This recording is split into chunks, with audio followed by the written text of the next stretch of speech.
दर्जी एवं भगवान जगन्नाथ। तो ये एक और लीला है जो भगवान जगन्नाथ की हुई है अपने भक्तों के प्रति। बहुत सारी लीलाएं, उनमें से कुछ लीलाएं हम पढ़ रहे हैं। तो जो अब आज लीला हम पढ़ रहे हैं वो है दर्जी और भगवान जगन्नाथ। दिल्ली में परमेष्ठी नामक एक दर्जी था। अब दिल्ली तक आ गए भगवान, सिर्फ में ही नहीं है। ठीक है, दिल्ली के भक्तों की भी सुनते हैं और दिल्ली के आसपास वालों की भी सुनते हैं भगवान, कहीं का भी हो सबकी सुनते हैं। चाहे कोई गुड़गांव में बैठा हो, चाहे कोई हरियाणा में बैठा हो, चाहे कोई यूपी में बैठा हो, सबकी सुन रहे हैं भगवान। तो दिल्ली में परमेष्ठी नामक एक दर्जी था, परमेष्ठी। वह अत्यंत कुरूप था, देखने में सुंदर नहीं थे। उनकी पीठ पर एक कुबड़ था। ठीक है, कुबड़ तो आप सबको पता होगा, झुक के चलते हैं, थोड़ा दिक्कत होती है, स्ट्रेट नहीं हो पाते। उसने एक संस्कारवान भक्त परिवार में जन्म लिया था। ठीक है, कुरूप था लेकिन भक्त परिवार में उन्होंने जन्म लिया था। तद एवं समस्त सद्गुणों से संपन्न था। ठीक है, क्योंकि भक्त परिवार में जन्म हुआ है इसलिए सारे सद्गुण उनमें प्रेजेंट थे। वह आत्म सम्मानी पुरुष था और तन मन धन से भगवान विष्णु की पूजा करता था। सबसे बड़ा सद्गुण पूछा जाए या पूछा जाए सबसे बड़ा गुण क्या है इंसान का, तो वो है जो भगवान कृष्ण की भक्ति में लगा है। सबसे बड़ा गुण यही है जो भगवान की भक्ति में लगा है। जिसके पास सब कुछ है, पैसा है, गाड़ी है, बंगला है, लड़की है, मतलब वॉट एवर, सब कुछ है, लेकिन अगर भगवान की भक्ति नहीं कर रहा है तो वो बेकार है। ठीक है, उसका टाइम ऐसे कट रहा है जैसे कि एक जानवर का टाइम कट रहा होता है और एक टाइम वो सीधे शरीर छोड़ता है, ऐसे ही उसका टाइम कट रहा होता है, क्योंकि उसने वेस्ट कर दिया, ह्यूमन लाइफ वेस्ट कर दी उसने एज अ एनिमल। तो सबसे सब बड़ा गुण जो है वो यही है जो तन मन धन से भगवान की भक्ति कर रहा है। उसने अपनी समस्त इंद्रियों को वश में कर लिया था। अब ये गुण बताए जा रहे हैं, सद्गुण क्या होते हैं। वो ईमानदार था, सत्यनिष्ठ था, परिश्रमी था, ईर्ष्या, क्रोध, मोह, अहंकार जैसे दोषों से मुक्त था। वह सांसारिक मोह माया से उदासीन था, सदैव परम आनंदित रहता था। वह भौतिक संसार की क्षण भंगुर प्रकृति से पूर्ण रूप से परिचित था, अतः वह सदैव भगवान के पवित्र नाम का जाप करता रहता था। उसकी अत्यंत सुंदर, विनम्र, सुशीला एवं समस्त सद्गुण संपन्न पत्नी थी। उसके 3 पुत्र और 2 पुत्रियां थी। तो क्या बताया जा रहा है, कितने सारे गुण बताए गए हैं। जो एक डिवोटी के होते हैं वो सारे गुण उसमें प्रेजेंट थे। सबसे बड़ा गुण ये है कि वो भगवान की भक्ति में लगा हुआ था। और जब कोई भगवान की भक्ति करता है तो सारे गुण उसमें अपने आप आने लगते हैं। जो जिसकी भक्ति करता है उसके गुण उसमें आने लगते हैं। फॉर एग्जाम्पल, कोई अपने मैं एक वैसे मटेरियलिस्टिक बात तो नहीं देनी चाहिए लेकिन एग्जाम्पल के फॉर्म में मैं समझा रही हूँ। अगर आप अपने बॉस को बहुत मानते हो, फॉर बॉस है या कोई भी है, उसको बहुत मानते हो, उसका बहुत एसोसिएशन कर रहे हो, तो आप देखना उसके गुण आपके अंदर आने लगेंगे। वैसा लाइफ स्टाइल करना स्टार्ट कर दोगे, उसी टाइप का ड्रेसिंग सेंस करना चाहोगे, कॉपी करना चाहोगे। वो किस टाइप से बोल रहा है, किस टाइप से पार्टीज कर रहे हैं, वो सारे गुण हमारे अंदर आने लगते हैं। ठीक है, अगर हम देवताओं की पूजा करते हैं तो देवताओं वाले गुण हमारे अंदर आने लगते हैं, और जब हम भगवान की पूजा करते हैं तो भगवान के गुण हमारे अंदर आने लगते हैं। तो ये सब सारे गुण आता है। जो भक्ति करता है वो समझ पाता है। देखो, अभी हम लोग इस स्तर पर नहीं बैठे हैं कि हम पूरी तरह मटेरियल वर्ड से उदासीन हो गए हैं और सिर्फ भगवान की भक्ति कर रहे हैं। अभी हम सिर्फ भगवान की भक्ति कर ही कहाँ रहे हैं, या पूछा जाए तो हम कितनी 24 घंटे में से कितनी हम भगवान की भक्ति करते हैं। बट ठीक है, अभी जितना भी कर रहे हैं वो ही सर्वश्रेष्ठ है हमारे लिए, उसी को करते रहिए। भगवान ने चाहा तो आगे ये टाइम आएगा कि बिल्कुल हम अपने सेंसेस को कंट्रोल कर पाएंगे और जो भी चीजें हमें परेशान कर रही हैं, जो भी अनर्थ हमें अभी परेशान कर रहे हैं, वो जल्दी भाग जाएंगे हमसे। फिर उनकी फैमिलीज के बारे में बताया जा रहा है कि एक बहुत सर्वगुण संपन्न पत्नी थी उनकी, और 3 पुत्र और 2 पुत्रियां थी। परमेष्ठी अपने दर्जी के काम में अत्यंत निपुण था। दर्जी के काम करते थे वो। वह दर्जी के रूप में इतना प्रसिद्ध था कि दिल्ली के मुस्लिम शासक अपने राजसी वस्त्र सिलवाने के लिए उसके पास भेजते थे। तो मुस्लिम शासक जो थे, वो मतलब राजा महाराजा, वो लोग भी उससे वस्त्र सिलवाते थे। एक बार बादशाह ने स्वर्ण तंतु से कड़े हुए एवं हीरक मुक्ताओं से सजे हुए बहुमूल्य वस्त्र सिलाई के लिए परमेष्ठी के पास भेजे। तो जो बादशाह थे, ठीक है, आप समझ ही गए होंगे, जो बादशाह थे दिल्ली के, उन्होंने क्या किया, ऐसे वस्त्र, उसमें सोने के तार लगे हुए हो, हीरे वीरे लगे हो, ऐसे सिलाई के लिए वस्त्र भेज दिए थे कि इसको सील के भेज दो। कपड़े में ही सोने के तार से जैसे कढ़ाई हो रखी थी, हीरे वगैरह लगे हुए थे, अब उसको सीलना था। बादशाह ने आग्रह किया कि उस वस्त्र से 2 तकिए बनाने हैं, तकिए बनाने के लिए बोला गया। उसने परमेष्ठी से कहा, वस्त्र अत्यंत सुंदर सिले जाएं तथा उस पर सुंदर पुष्पों की आकृति अंकित की जाए। इसके अलावा वस्त्रों की सिलाई को कोई देख ना पाए। मतलब इस टाइप से सीलने हैं आपको।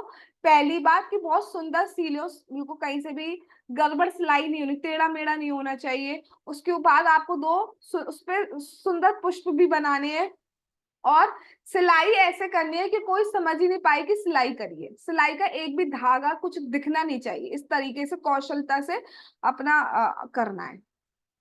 यदि तुमने मुझे अपनी कला कौशल से प्रसन्न कर दिया तो मैं तुम्हारी इच्छा अनुसार पारिश्रमिक दूंगा। अगर तुमने ऐसा कर लिया तो जैसा जितना मांगोगे उतना मैं तुमको दूंगा। जब परमेष्ठी ने उस वस्त्र को देखा, उसने मन ही मन में कहा, अब सी ये कितना सुंदर है। जब परमेष्ठी ने उस वस्त्र को देखा, उसने मन ही मन में कहा, ये कितना सुंदर है। इसकी और उस वस्त्र में से सुगंध भी आ रही है। तो ये राजा के लिए नहीं, ये तो भगवान के लिए उपयुक्त है। अब हमें सोचना चाहिए, क्या हम कोई अच्छी चीज देखते हैं तो हमें लगता है ये भगवान के लिए होना चाहिए, या हमें लगता है ये हमारे लिए होना चाहिए? ये हमें सोच लेना चाहिए। वही पता चल जाएगा कितना दूध में है, कितना पानी में है। अगर हम किसी इंसान को मैं थोड़ा सा प्रैक्टिकल बात बोल रही हूँ, नहीं छोड़ो, ठीक है। हम यही तक बात कर रहे हैं कि कुछ भी चीज अगर हम देखते हैं तो उसके बाद हमें सोचना चाहिए कि इसको हम भगवान के लिए कैसा यूज कर सकते हैं। फॉर एग्जाम्पल, हमारे पास लैपटॉप है, ठीक है। अब एक लैपटॉप का, एक मोबाइल का यूज हम बहुत सारी चीजों में कर सकते हैं, ये बनाने के लिए, वो बनाने के लिए, ये चीजों में वो। लेकिन क्या आप भगवान की सेवा के लिए यूज कर रहे हैं? तो उससे आपको बंधन नहीं लग रहा है। अब सोशल मीडियाज है, ठीक है, उसको आप किस लिए यूज कर रहे हो? ऐसे टाइम पास के लिए, या और जिस चीजों के लिए यूज होता है, बातचीत करने के लिए, या भगवान का कुछ मैटर कलेक्ट करने के लिए, या प्रीचिंग करने के लिए यूज करो, तब तो ठीक है। नहीं तो क्या मतलब है? तो ये तो मैंने कुछ एग्जाम्पल दिए, ये सब चीज पे अप्लाई होगा। कि कुछ बहुत सुंदर चीज देखते हो, या इंसान को देखते हो, या फूल देखते हो, सुंदर फूल का एग्जाम्पल और मुझे लगता है अच्छा क्लियर होगा, जिसको फूलों का शौक हो वो समझ पाएगा। कोई बहुत सुंदर फूल देखा, और बहुत कुछ कुछ तो बहुत इतने, मतलब मैं देखती हूँ कि फूल भगवान ने कितनी वैरायटी बनाई है, फ्लावर्स की इतनी वैरायटी है। मतलब पिंक, और पिंक में किसी में ऊपर लाइनें हो रही होंगी, फिर पिंक में किसी से अंदर व्हाइट होगा। इतने सुंदर तो कोई नहीं बना सकता फूल। हम लोग तो बस कॉपी में बनाते थे, तो क्या कितना सोच सकते थे। भगवान ने तो इतने सुंदर बनाया, इतनी वैरायटी, और बनाई तो बनाई, सबसे ज्यादा खुशबू भर दी। हम खुशबू भर सकते हैं? हम भगवान की बनाई हुई सुगंधित चीजों को यूज करके हम दूसरी खुशबू वाली चीज बना देते हैं, लेकिन अपने आप से हम खुशबू पैदा नहीं कर सकते। तो हमें सोचना चाहिए, अब उसी फूल को कोई अलग अलग चीजों में यूज कर सकता है। कोई फॉर एग्जाम्पल अपने बालों में लगा सकता है, कोई फॉर एग्जाम्पल किसी कॉपी बुक में रख लेते हैं कुछ लोग, या कोई एक किसी शहीद पे छड़ सकता है। अलग अलग काम हो सकते हैं, लेकिन वास्तविक यूज क्या होगा जब आप ये समझ पाए कि इस फूल को, ये इतना सुंदर फूल है, ये तो भगवान पे ही शोभायमान है, इसको मुझे भगवान को ऑफर करना चाहिए। तो वो भक्त हैं, वो उनके उनके मन में यही भाव आया कि ये इतना सुंदर वस्त्र है, ये तो भगवान को पहनना चाहिए, सोना जड़ा हुआ, हीरा लगा हुआ, खुशबूदार वस्त्र, ये तो भगवान के लिए। ये तकिए में क्या सर लगा के सो जाएंगे? ये क्या बात हुई? जो तकिए बादशाह बनवाना चाहता है वह तो मात्र भगवान जगन्नाथ के हितार्थ ही तैयार किए जा सकते हैं। तकियों का यूज नहीं होना चाहिए, तकियों के लिए यूज नहीं करना चाहिए इस वस्त्र को। इतने सुंदर वस्त्रों का उपयोग तो भगवान के अतिरिक्त कोई मनुष्य कर भी कह सकता है, इसका उपयोग तो भगवान को ही करना चाहिए। बादशाह ने वस्त्र परमेष्ठी को उस समय दिए जबकि रथ यात्रा का समय था, और टाइम भी वो था रथ यात्रा का।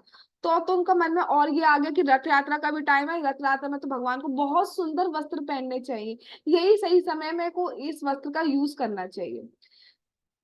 परमेष्ठी ने तकिए बनाना प्रारंभ कर दिया, और जब वे तैयार हो गए तो तकियों को अद्वितीय सुंदरता को देखकर वह अत्यंत संतुष्ट हुआ। परमेष्ठी ने अपने नेत्र बंद कर लिए। उसने अपनी कल्पना में भगवान जगन्नाथ की पहाड़ी विजय की अलौकिक लीला में अपना ध्यान केंद्रित कर लिया। उसने अपनी कल्पना में देखा कि जगन्नाथ अत्यंत सुंदर लग रहे थे। पहले पढ़ती हूँ फिर समझेंगे।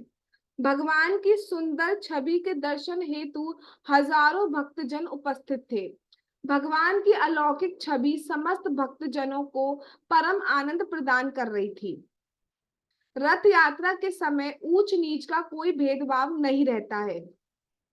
इस समय 14 भुवनों के भक्तजन भगवान के चरण कमल में शरण प्राप्त करने आते हैं।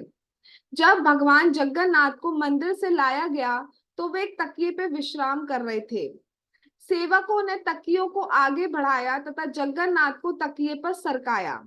इस प्रकार भगवान जगन्नाथ को मंदिर से बाहर निकालकर रथ पर चढ़ाया गया। परमेष्ठी ने अपनी ध्यान अवस्था में ये सब देखा। उसने देखा कि भगवान का तकिया अचानक फट गया। वह जानता था कि भगवान को तुरंत ही तकिए की आवश्यकता है, अतः उसने तुरंत ही बादशाह के लिए निर्मित तकिया इस प्रकार से भगवान को अर्पित कर दिया मानो वे उसके बगल में खड़े हों। जगन्नाथ ने वह तकिया ले लिया और सेवक उनको उनके रथ की ओर ले गए। ये सब वो मतलब ध्यान में कर रहे हैं। तो हुआ कि एक्चुअली उन्होंने तकिया, जो राजा ने, उन्होंने सोचा कि ये तो भगवान के लिए अर्पण होना चाहिए, बट फिर कर भी कह सकते थे, तो उन्होंने तकिए बनाना स्टार्ट कर दिया राजा के लिए। तो जब तकिए बनकर तैयार हुए तो वो बहुत सुंदर लग रहे थे, बहुत ज्यादा सुंदर तकिए लग रहे थे। तो क्योंकि भक्त है, नाम जाप, हमने वो भी ऊपर पढ़ा, नाम जाप करते रहते थे, भगवान के ध्यान में लगे रहते थे। तो ध्यान ध्यान में वो क्या, कहाँ पहुंच गए, भगवान जगन्नाथ जी के ध्यान में पहुंच गए। उनको जगन्नाथ जी दिखने लगे ध्यान में, और उन्होंने देखा कि भगवान जगन्नाथ जी विश्राम कर रहे हैं, और रथ यात्रा से पहले विश्राम कर रहे हैं और तकिए पे विश्राम कर रहे हैं। और फिर जो वहां के पुजारी वगैरह हैं, उन्होंने जगन्नाथ जी को रथ पे बिठाने के लिए लाए, और जो वो तकिया था वो फट गया। अब तकिया खराब हो गया, दैट मीन्स भगवान को नया तकिया चाहिए। तो परमेष्ठी जी ने क्या किया, जो तकिया बनाया था वो ध्यान में ही उनको दे दिया, लो जगन्नाथ जी ले लो। और इस तरीके से दिया जैसे कोई सामने खड़ा होता है तो हम उसको तकिया देते हैं, मतलब तकिया नहीं देते, कुछ भी देते हैं सामने, ठीक है। इसी तरह से उन्होंने भगवान को इतने इतने भाव से दिया तकिया कि लाइक मतलब साक्षात दे रहे हो, ऐसे उन्होंने दे दिया। जब परमेष्ठी ध्यान की अवस्था से बाहर निकलकर सामान्य अवस्था में आया तो उसने पाया कि उसके पास दो के स्थान पर एक ही तकिया था। तो जब ये सब उन्होंने ध्यान में किया था, एक्चुअली नहीं किया था, साक्षात नहीं किया था। तो जब उनका ध्यान भंग हुआ तो उन्होंने देखा कि दो तकिए नहीं है, एक ही तकिया है। मतलब जो तकिया उन्होंने ध्यान में दिया था वो भगवान ने एक्सेप्ट कर लिया। इस कलयुग का एक बहुत बड़ा गुण है कि जो अपराध हम मन में सोचते हैं, मन में सोचते हैं, सोचना नहीं चाहिए, इसका मतलब ये नहीं कि हम सोचने बैठ जाए। जो अपराध हम मन में सोचते हैं कलयुग में वो लगते नहीं है, मन से, मन में किया हुआ अपराध नहीं लगता है। लेकिन इसका मतलब ये नहीं है हमें मन में अपराध कर रहे हैं तो उससे क्या होगा, फिर एक दिन वो हमारे एक्शंस में भी आ जाएंगे। मन में जो चीज रहती है वो हमारे एक्शन पे और टंग पे आ जाती है बहुत जल्दी, ठीक है। तो मन में भी नहीं लाना है। बट वैसे एक बात के लिए बताई जा रही है, मन में किए हुए, मन में सोचे हुए अपराध नहीं लगते हैं। लेकिन मन में किया हुआ दान, मन में की हुई सेवा जरूर लग जाती है। मन में किया हुआ दान, मन में की हुई सेवा, मन में भगवान का ध्यान, मन में भगवान का दर्शन करना, ये जरूर लग जाता है, ठीक है। तो जब उन्होंने मन में ही भगवान को अर्पण किया, भगवान ने उसे एक्सेप्ट कर लिया, इसलिए दो की जगह एक तक किया हो गया। उसे तुरंत ही अनुभव हो गया कि एक तकिया भगवान जगन्नाथ द्वारा ग्रहण कर लिया गया है। परमेष्ठी को यह देखकर बहुत आश्चर्य हुआ और सुख भी प्राप्त हुआ कि भगवान ने उसे स्वीकार कर लिया। भगवान ने जो तकिया में बना पाया, भगवान की कृपा से वो भगवान ने स्वीकार कर लिया। परमेष्ठी को बहुत आश्चर्य हुआ और सुख भी प्राप्त हुआ कि उसके द्वारा निर्मित तकिया भगवान की सेवा में अर्पित हो जाने के कारण वो स्वयं को बहुत भाग्यशाली मानने लगा कि भगवान जगन्नाथ ने उसका तकिया स्वीकार किया। उसे अनुभव हो रहा था कि भगवान जगन्नाथ कितने दयालु हो गए हैं। प्रसन्नता के साथ साथ अब उसे भय भी सता रहा था कि क्योंकि तकिया गायब हो गया एक, अब बादशाह क्या करेगा मेरा। इसके लिए बादशाह द्वारा उसे पता था दंडित किया जाएगा, दो की जगह एक तकिया हो गया। और वो उसको बहुत प्यारा था तकिया, उसने स्टार्टिंग में कह दिया था जो मांगो वो मांग लेना, लेकिन तकिए सुंदर बनने चाहिए। तब परमेष्ठी ने मन ही मन सोचा, व्यक्ति केवल भगवान जगन्नाथ की कृपा के द्वारा ही बादशाह बन सका था। वह भगवान की शक्ति के द्वारा ही शक्तिशाली बना है, अतः वे मेरा क्या बिगाड़ सकता है। बहुत ही सुंदर बात उन्होंने सोची। क्या सोची? ये जो बादशाह बना हुआ है इस टाइम, ये इसमें अपनी कोई शक्ति नहीं है, भगवान की शक्ति के कारण, भगवान की कृपा के कारण, जगन्नाथ जी की कृपा के कारण ही ये बादशाह बना हुआ है। और इसको जो भी थोड़ी बहुत शक्ति प्राप्त है वो भगवान से ही प्राप्त है।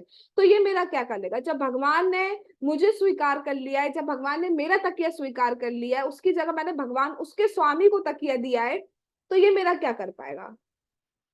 जिस समय परमेष्टि इन विचारों में डूबा हुआ था, तभी बादशाह का संदेशवाहक उसके पास आया। तो जब वो ये सब सोच रहे थे कि वो मेरा क्या करेगा ये वो, उसी में समय जो मैसेंजर था राजा का, वो आया।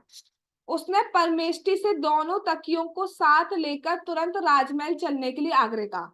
उसने कहा कि चलो, अब तो तुम्हारे को इतना, तुमने आज लास्ट डेट दी थी, अब तो बन के तैयार हो गए होंगे, we have given sufficient time to you, तो चलो अब दोनों तकिए लो और लेट्स गो टू राजमहल। परमेष्टि तुरंत ही एक तकिया लेकर, उसपे एक ही था तो वो एक ही तकिया लेके राजा के पास गया। उसने तकिया सौंपने से पूर्व बादशाह को कई बार झुककर अभिवादन किया। बार बार वो झुक झुक कर ऐसे ऐसे करने लगा। बादशाह क्रोधित हो गया और बोला, मैंने दो तकिए बनाने की आज्ञा दी थी, तुम एक ही लाए हो, दूसरा तकिया कहाँ है?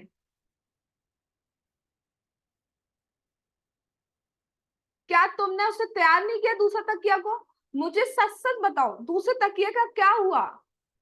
परमेष्टि तुरंत ही बादशाह के पैरों में गिर पड़ा और उसे समझाया कि दूसरा तकिया भगवान जगन्नाथ जी ने ले लिया है, उन्होंने स्वीकार कर लिया है।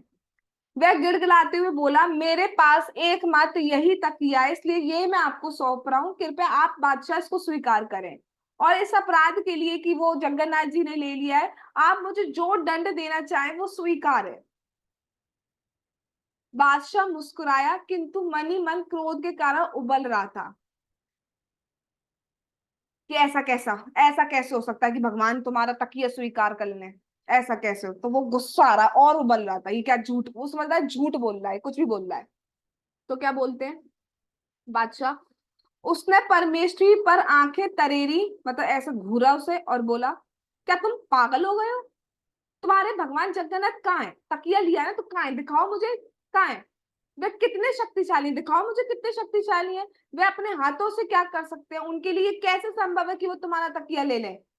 भाई तुम कह रहे हो जगन्नाथ जी ने लिया, जगन्नाथ जी ने लिया, लेकिन जगन्नाथ जी तो वहां पर है ना, श्री क्षेत्र में, उड़ीसा के पास, पुरी में। ये वो तो यहाँ से बहुत दूर है। ऐसा कैसे हो जाएगा कि एक ही दिन में यहाँ पे आ गए और तकिया भी ले गए?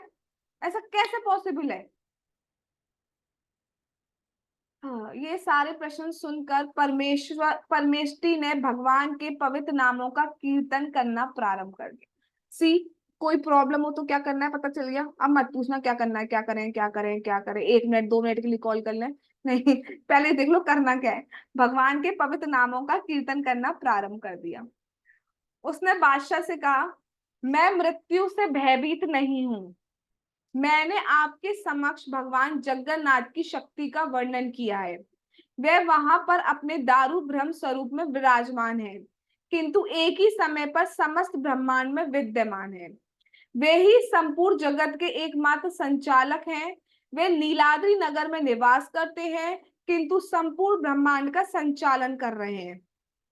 आप कहीं भी रहें, आपकी पुकार को वे तुरंत सुन सकते हैं, चाहे वे उस समय पुरी में विश्राम कर रहे हों। भगवान और उनके परम भक्तों के मध्य चाहे कितनी भी दूरी क्यों ना हो, उनके द्वारा अर्पित समस्त सामग्री तुरंत ग्रहण कर लेते हैं भगवान।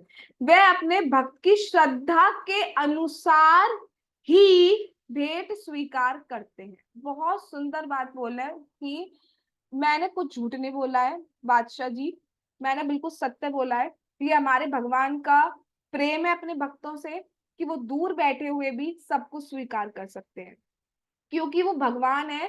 दैट्स वाई वो लिमिटेड नहीं है कि एक जगह पर है तो दूसरी जगह पर नहीं हो सकते। वो एक साथ हजारों करोड़ों सारी जगह पर, सब जगह एक साथ भी प्रेजेंट हो सकते हैं। वो अगर वो सो रहे हैं पुरी में, शयन टाइम है, लेकिन कहीं और पे अगर कोई भगवान को भोग लगा रहा है तो वो उसे एक्सेप्ट करते हैं। फॉर एग्जाम्पल मुझे नहीं मालूम कितना टाइम जोन, कितना टाइम गैप है। फॉर एग्जाम्पल इंडिया के टाइम जोन में और अमेरिका के टाइम जोन में डिफरेंस है, राइट? अब इंडिया में अगर उस टाइम भगवान को शयन कराया जा रहा है और लेट से अमेरिका में उस टाइम भोग लग रहा है इवनिंग का, ठीक है, राजभोग आदि लग रहा है, तो क्या भगवान एक्सेप्ट नहीं करेंगे? नहीं, भगवान एक्सेप्ट हर सिचुएशन में करते हैं, डिपेंडिंग भक्त किस श्रद्धा से कर रहा है। एक रिचुअल की तरह कर रहा है तो कर तो लेंगे भाई भगवान, लेकिन फिर भी वो मजे से भगवान एक्सेप्ट नहीं कर पाते। श्रद्धा के साथ किया जाता है तब एक्सेप्ट करते हैं। तो वो कह रहे हैं कि मेरे भगवान की शक्ति है, मेरे भगवान इतने महान है कि वो लिमिटेड नहीं है कि एक ही प्लेस पर है तो दूसरे प्लेस पर नहीं हो सकते। आप एक छोटे से एग्जाम्पल से समझ सकते हो, जैसे ये जूम हम लोग यूज कर रहे हैं फिलहाल, मतलब ये तो मैं एक टेक्नोलॉजी की शक्ति बता रही हूँ, भगवान तो उससे क्या है, भगवान से तो सारी टेक्नोलॉजी सब कुछ आ रहा है। एक टेक्नोलॉजी से ये हम देखते हैं, कोई फॉर एग्जाम्पल किसी प्राइम मिनिस्टर का कुछ रैली या कुछ जो प्रोग्राम होते हैं, बोलते हैं मन की बात वगैरह, ये जो प्रोग्राम है ये आ रहा है, ठीक है। अब हम क्या देखते हैं, वो बोल एक जगह पे रहे होते हैं, लेकिन जब घर पे हम टीवी चलाते हैं तो जितने लोग चलाते हैं उनके घर पर उस टाइम प्राइम मिनिस्टर आ जाते हैं टीवी के थ्रू, राइट। तो जब एक टेक्नोलॉजी इतना कर सकती तो क्या भगवान ऐसा नहीं कर सकते कि एक जगह पर रहते हुए वो सब जगह पे भी हो सकते हैं? तो ये हमारे भगवान की शक्ति है। जब बादशाह ने परमेष्टि का ये स्पष्टीकरण सुना, जब उसने ये बात सुनी कि वो ये कह रहा है भगवान इतने महान है, भगवान यहाँ से वहां सब कुछ कर सकते हैं, भगवान एक बार में सब कुछ एक्सेप्ट कर सकते हैं, भगवान सर्वज्ञ सब कुछ जानते हैं, सब जगह है, तो वो और ज्यादा क्रोधित हो गया और बोला, अरे नीच जाति के अधर्मी मनुष्य, अब मेरी बात सुन। मेरी मनोदशा भक्तिमय नहीं है, देख तू होगा भक्त, मैं नहीं हूं भक्त, ठीक है। तू अपनी भक्ति भावना में डूबा हुआ है, तो ठीक है। अब मैं तुझे मृत्यु दंड देता हूं, अब तू भगवान जगन्नाथ जी का या जिसका भी स्मरण करना है कर ले, मैं भी देखता हूँ कि भगवान तेरी रक्षा कैसे करता है। अब तो चैलेंजिंग मोड में आ गए हैं बादशाह जी, ठीक है, मैं भी देखता हूँ, मैं मृत्यु दंड देता हूँ, देखता हूँ मृत्यु से कैसे बचाता है तुम्हारा भगवान। बादशाह ने अपने सैनिकों को परमेष्ठी को बंदी बनाने का आदेश दे दिया। उसने आदेश दिया, इस कुबड़े को बंदी बनाकर कारागार में ले जाओ और जंजीरों में जकड़ दो।